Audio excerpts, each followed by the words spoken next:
Dahil nga hanggang ngayon ay hindi pa rin nagbebenta yung dati kong binibilhan ng puto bumbong, naisipan kong ako na lamang ang gumawa nito sa bahay. Madali lamang naman po itong gawin kahit wala tayo ng pinakang kawayan na lutuan itong puto bumbong. At isa pa, less ingredients lamang po ang paggawa nito. Depende na nga lamang po sa inyo kung gagayahin nyo po lahat yung aking itinappings dito. Kaya naman kung mismo na rin ito ay tara gawa tayo ng puto bumbong. So bali gumamit nga po ako dyan ng isang tasa ng rice flour at saka 2 tasa naman ng glutinous flour. At dito nga po sa isang tasa ay naglagay ako dyan ng isang tasang tubig at saka yung pampakulay na violet. Bali nasa isang kutsara po yung ginamit kong pampakulay dito. At dahan-dahan ko po inihalo dito sa ating rice flour at glutinous flour. Halu-haluin lamang po hanggang sa ma-achieve natin yung pinakang hinahanap nating pinakang texture nitong ating dough. At syempre po mas maganda kung mamasahin nyo po ito gamit po ang inyong kamay. So gumamit po ako ng gloves dito. Kung wala naman po kayong gloves, ay make sure na lang po na malinis po ang inyong kamay. So ayan, ganyan po dapat para siyang clay. Pagkatapos nga po nating mamasa, ay atin naman po itong kakadkadin katulad po ng inyong nakikita. Yung sa pagluluto nitong puto bumbong, ito yung pinakang gusto kong gawin. Yung pagkakadkad kasi parang naglalaro ka lang dito. So ayan, nakadkad na natin yung ating dough. At meron po ako ditong foil na ginupit ko po sa ganyang kalalaki. Kung wala po kayong foil, pwede rin po yung dahon ng saging at parchment paper.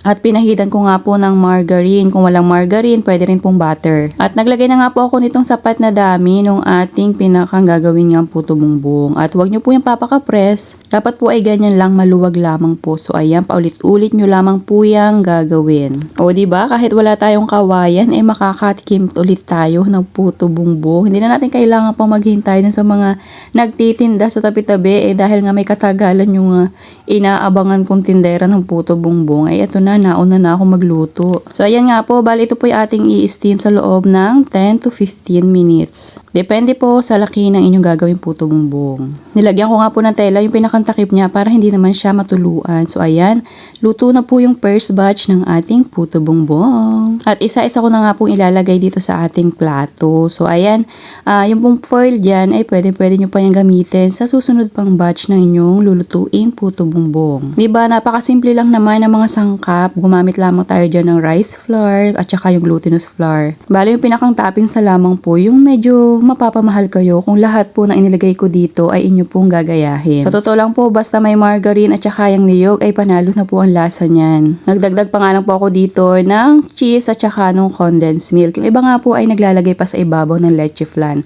Super special puto bumbong na po yun. Pero kung gusto nyo nga po na mas makatipid pa, ay okay na rin naman nga po yung butter or margarine at saka yung niyog. So ayan, eto na po yung aking nilutong puto bumbong. Naku, napakasarap po nito. Panalong panalo. Naku, hindi ko na kailangan pang maghintay na magtitinda nito dahil ako pa lang ay kayang-kaya ko rin naman palang gumawa dito sa bahay. Siya, kung natakam ka ba, gawha ka na rin ito. So sana nagustuhan mo ang aking recipe ngayong araw. Thank you for watching. Serve and enjoy!